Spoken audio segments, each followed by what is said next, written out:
Detect, delete, deport. UEM Jaipur is a perfect target for prospective students aspiring for good jobs, good education with future-ready skills. তিনটে শব্দে রাজ্যের নতুন সরকার তার সীমান্ত নীতি স্পষ্ট করে দিয়েছে। যেমন কথা তেমন কাজও হচ্ছে। জেলায় জেলায় হোল্ডিং সেন্টার, কাঁটাতারের পারে দেশে ফেরার ভিড় বাড়ছে। এজন্য এসআইআর পর্বের সময় ছবি ফিরে এলো হাকিমপুর সীমান্তে। বাংলাদেশি নাগরিক বহাল তবিয়তে এ দেশে থাকতেন, অনেকেই জানতেন, কিন্তু মুখ খুলতে পারেননি। এ রাজ্যের মানুষের মন থেকে ভয় আউট হয়েছে। অবৈধ অনুপ্রবেশ নিয়ে কড়া রাস্তায় ভরসার সরকার। কোথায় থাকতেন? এখানে কোথায় থাকতেন? হাকিমপুর সীমান্তে বাংলাদেশি অনুপ্রবেশকারীদের ভিড়, ওপারে ফেরার অপেক্ষায় অনুপ্রবেশকারীরা। টাকার বিনিময়ে তাদের যে নথি তৈরি করার টোপ দিয়েছিলেন, কার্যত এই যিনি বাংলাদেশি রয়েছেন তিনি কার্যত স্বীকারোক্তি দিচ্ছেন। পার্টির লোকের টোপ, টাকা পেলেই বাংলাদেশি নাগরিক হয়ে যেত ভারতীয়। টাকায় দেশের সুরক্ষা বিক্রি, বলছেন অনুপ্রবেশকারীরাও। এটা কোনো রাম নামের হোটেল নয় যে কেউ আসবে এখানে খাবে, ধ্বংস করবে, বোম বিস্ফোরণ করবে, এ দেশটাকে দখলদারির চেষ্টা করবে। একটা চালু নিয়ম তো রয়েছে, যদি ভেতর থেকে ধরতে পারে তাকে কোর্টে প্রডিউস করে পুলিশ জেলে পাঠাবে, জেল পুশব্যাক করে দেবে, ওখান দিয়ে বেরিয়ে যাবে। আর যদি নতুন কেউ ঢোকার চেষ্টা করে তাকে বিএসএফ বর্ডারে আটকাবে। তার সঙ্গে ডিটেনশন ক্যাম্পের কি সম্পর্ক? ডাবল ইঞ্জিন সরকারের 3D ফর্মুলায় অ্যাকশনের মেজাজে রাজ্যের পুলিশ প্রশাসন, কিন্তু এখনও যুক্তি সাজাতে ব্যস্ত রাজ্যের প্রাক্তন শাসক। তবে তাদের যুক্তি ধোপে টেকার নয়, সবার আগে দেশের সুরক্ষা। মুর্শিদাবাদের জলঙ্গি থেকে গ্রেফতার 7 বাংলাদেশি অনুপ্রবেশকারীকে গ্রেফতার করেছে জলঙ্গি থানার পুলিশ, পাঠানো হয়েছে হোল্ডিং সেন্টারে। আমাদের জেলে 3 মাস 6 মাস 2 বছর রেখে আপনার চাল আপনার ডাল ওদেরকে দেব কেন? এটা তো ভারতীয়দেরই ক্ষতি হচ্ছে, আমাদের রাজ্যেরই ক্ষতি হচ্ছে। আমরা ভোট ব্যাংকের বাইরে গিয়ে দেশের স্বার্থে, রাজ্যের স্বার্থে এই আইন কার্যকর করছি। অবৈধ অনুপ্রবেশকারীদের শুধু বাংলাদেশ ফেরত পাঠানোই নয়, সীমান্ত সুরক্ষায় এবারে স্মার্ট বর্ডার তৈরির উদ্যোগও কেন্দ্রের। প্রায় 6000 কিলোমিটার সীমান্ত এলাকা দুর্ভেদ্য করতেই স্মার্ট বর্ডার তৈরির উদ্যোগ। 1 বছরের মধ্যে ভারত পাকিস্তান এবং ভারত বাংলাদেশ সীমান্তে এই প্রকল্প চালু হবে। দুপ্রান্তের সীমান্ত এলাকায় নজরদারি হবে প্রযুক্তি নির্ভর।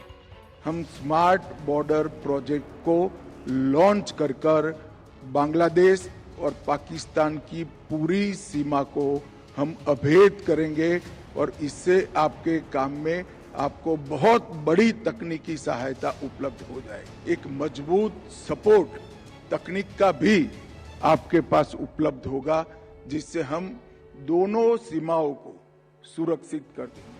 15 জুন রাজ্যের সীমান্ত এলাকা পরিদর্শন করবেন কেন্দ্রীয় স্বরাষ্ট্রমন্ত্রী। বাংলায় বিজেপির সরকার আসতেই সীমান্তে কাঁটাতার দিতে জমি দেওয়া শুরু হয়েছে বিএসএফকে। জমি দেওয়ার প্রক্রিয়ার মধ্যেই বঙ্গে আসছেন শাহ। সীমান্ত লাগোয়া জেলায় ডিএম, এসপি, পুলিশ আধিকারিক, রাজ্য সরকারের শীর্ষ আধিকারিক, বিএসএফ এবং কেন্দ্রীয় স্বরাষ্ট্র মন্ত্রকের আধিকারিকদের নিয়ে বৈঠকও করবেন তিনি। Bureau report, TV9 Bangla. Rabindranath লিখেছিলেন চোখের বালি। রাজ্যের প্রাক্তন শাসকের মুখে রবীন্দ্রনাথ থাকলেও চোখে বালি ছিল না। তাই গোটা রাজ্য জুড়ে অবৈধ বালির রমরমা কারবার তারা দেখেও দেখতে পান। সরকার বদল হতেই অবৈধ বালি খাদানে বালির স্তূপ চলছে, কারণ কারবার বন্ধ।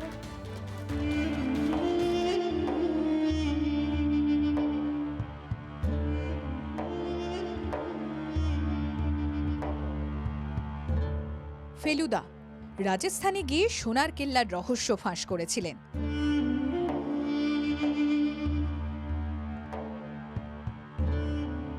তৃণমূল জামানায় রাজ্যের জেলায় জেলায় সোনার কেল্লা না হোক, এমন সোনার পাহাড়ের সন্ধান ফেলু মিত্তির পেয়েই যেতেন।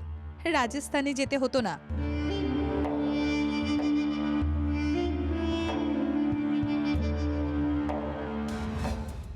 সোনার এই পাহাড়ও অনেক রহস্যে মোড়া, কিন্তু এই রহস্যের পর্দা ফাঁস করা ফেলুদার পক্ষেও সম্ভব হতো কিনা সন্দেহ। উল্টে লালমোহনকে হয়তো লিখতে হতো বালিতে বিড়ম্বনা। দামোদর নদীর পাড়ে বিভিন্ন জায়গায় ঠিক এইভাবেই মজুত করা রয়েছে পাহাড় চূড়া সমবালি। এই বালির না আছে কোনো বৈধ কাগজপত্র, না আছে কোনো পারমিশন। এইভাবেই নদী থেকে বালি তুলে রাস্তার ধারে ধারে বিভিন্ন জায়গায় অবৈধভাবে বালি মজুত রয়েছে। তৃণমূল জামানায় বালি অবৈধ কারবারিদের কাছে সোনার থেকে কম ছিল না। তবে এই রাজ্যে সরকার বদল হতেই বিড়ম্বনায় অবৈধ বালি কারবারিরা। অবৈধ বালি বিক্রি বন্ধ যে? রাত্রি অন্ধকারে কিছু কিছু বালি মাফিয়া তারা কি করেছে না, বালিগুলোকে স্তূপ করে রেখেছে চারিদিক থেকে। ম্যাক্সিমাম বালি যে ঘাটগুলো আছে ইনলিগেল চলছে বর্তমানে, সাধারণ মানুষ জানে, প্লাস যে সরকার চালাতো সেই সরকারও জানে। রাস্তা দিয়ে সবাই দেখতে পায়, যায়, আর আমরাও হাঁটি। দামোদর, ময়ূরাক্ষী, অজয়, রাজ্যে ছোট বড় এমন কোনো নদী নেই যার বুক খালি করে অবৈধভাবে বালি তোলা হয়নি। সরকারি টেন্ডার নেই, অনুমতি নেই, তবুও নদী থেকে বালি উঠেছে। যে বালি সরকারি কোষাগার ভরাট করার জন্য, সেটা এতদিন ছিল স্থানীয় বালি মাফিয়াদের পকেট ভরার অস্ত্র। যেটা সূত্র মারফত খবর, নদী থেকে বালিগুলি তুলে আনা হয় দিনের আলোয়, তারপর এখানে স্তূপাকৃতি করে রাখা হয়। পরবর্তী ক্ষেত্রে রাতের অন্ধকারে লরি কিংবা ট্রাক্টরের মাধ্যমে সেগুলিকে পাচার করা হয় বিভিন্ন জায়গায়। রাজ্যে পালাবদল হয়েছে, বাংলা ছুটতে শুরু করেছে ডাবল ইঞ্জিনের গতিতে। অবৈধ বালি কারবারে ব্রেক লেগেছে। সব দেখেও প্রাক্তন সরকার চুপ করে বসেছিল, কিন্তু এবার চুপ করে বসে থাকার দিন শেষ। সরকারি অ্যাকশন শুরু। বদলের বাংলায় বালি নিয়ে বাড়াবাড়ি বন্ধ। প্রত্যেকটা বিষয়ের উপরে রাজ্য সরকারের নজর আছে, কোনো অবৈধ কাজকে এই সরকার বরদাস্ত করবে না। যে বালি স্ট্যাক হয়ে আছে সেইগুলোকে এই সরকার থেকে ব্যবস্থা নিয়ে সেই বালি সরাতে হবে। সরকারি সম্পদ হিসেবে সেগুলোকে নিয়ে যেতে হবে নিজেদের কাছে। দু একটা জায়গাতে ইলিগালি বালি স্ট্যাক করে রাখা আছে, সেইগুলো একদম ডিএম এর কাছে, প্রশাসনের কাছে খবর গেছে, অলরেডি কথা হয়েও গেছে। বালি সেখানে সিজও করা হয়ে গেছে, এটা অকশন করার জন্য বলে দেওয়া হয়েছে। রাজস্বটা 100 টাকা, 100 টাকাই আপনার সরকারের ঘরে আসতে হবে। বালির অবৈধ কারবারে ব্রেক লাগানো প্রথম ধাপ।